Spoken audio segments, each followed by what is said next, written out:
In the kitchen words.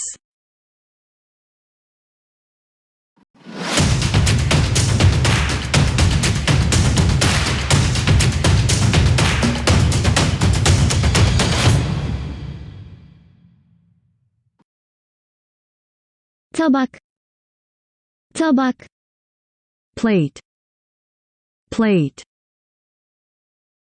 Bardak, bardak. Glass, glass. Fincan, fincan. Cup, cup. Kase, kase. Bowl, bowl. Knife, knife.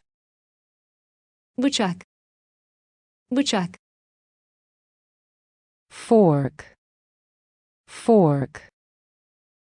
Çatal, çatal. Spoon, spoon. Kaşık, kaşık. Sponge, sponge. Bulaşık süngeri, bulaşık süngeri. Gloves, gloves. Eldiven, eldiven. Kepçe, kepçe. Ladle, ladle. Rende, rende. Grater, grater. Tencere, tencere. Pot, pot. Tava, tava. Pan, pan. Demlik, demlik. Teapot, teapot. Su ısıtıcı, su ısıtıcı. Kettle, kettle. Bulaşık makinesi, bulaşık makinesi. Dishwasher, dishwasher. Fırın, fırın. Oven, oven.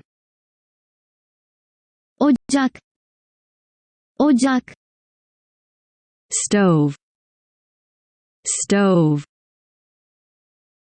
Mikrodalga fırın, mikrodalga fırın. Microwave oven, microwave oven. Buzdolabı, buzdolabı. Refrigerator, refrigerator. Sürahi, sürahi. Pitcher, pitcher. Tepsi, tepsi. Tray, tray. Şişe, şişe. Bottle, bottle. Süzgeç, süzgeç. Strainer, strainer. Sepet, sepet. Basket, basket. Kesme tahtası, kesme tahtası. Chopping board, chopping board. Tuzluk, tuzluk. Salt shaker, salt shaker. Mikser, mikser. Blender, blender. Kahve makinesi, kahve makinesi. Coffee maker, coffee maker.